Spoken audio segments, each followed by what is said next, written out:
यानंतर बघूयात एक ब्रेकिंग बातमी। राज्यातील शेतकऱ्यांना मोठा दिलासा मिळणार आहे। नमो शेतकरी महासन्मान निधी योजनेला उद्या मंजुरी मिळणार आहे। उद्याच्या राज्य मंत्रिमंडळाच्या बैठकीमध्ये ही मंजुरी मिळणार आहे। पीएम किसान सन्मान निधी योजनेच्या धर्तीवर राज्यात नवी योजना सुरू होते।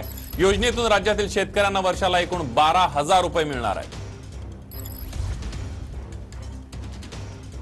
साठी नमो शेतकरी महासन्मान निधी योजना हप्ता संदर्भात महत्त्वपूर्ण अपडेट। नमो शेतकरी महासन्मान निधी योजनेचा 7वा हप्ता खात्यामध्ये कधी होणार जमा, सविस्तर अपडेट पाहण्यासाठी चॅनलला सबस्क्राइब करा व व्हिडिओला लाईक करा। महत्त्वाची बातमी, राज्यातील शेतकऱ्यांच्या खात्यात उद्या 4,000 रुपये जमा होणार आहेत। पीएम किसान सन्मान आणि नमो शेतकरी महासन्मान निधीचे हे पैसे जमा होतील।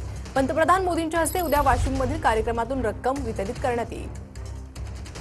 आपल्याही सरकारने आता निर्णय घेतला की मोदीजी जर 6,000 रुपये देतात तर आपणही काही केलं पाहिजे आणि म्हणून महाराष्ट्र सरकारने नमो शेतकरी सन्मान योजना काढली आणि आपण निर्णय केला 6,000 मोदीजींचे तर 6,000 आपले देखील त्याच्यासोबत आपण देऊ।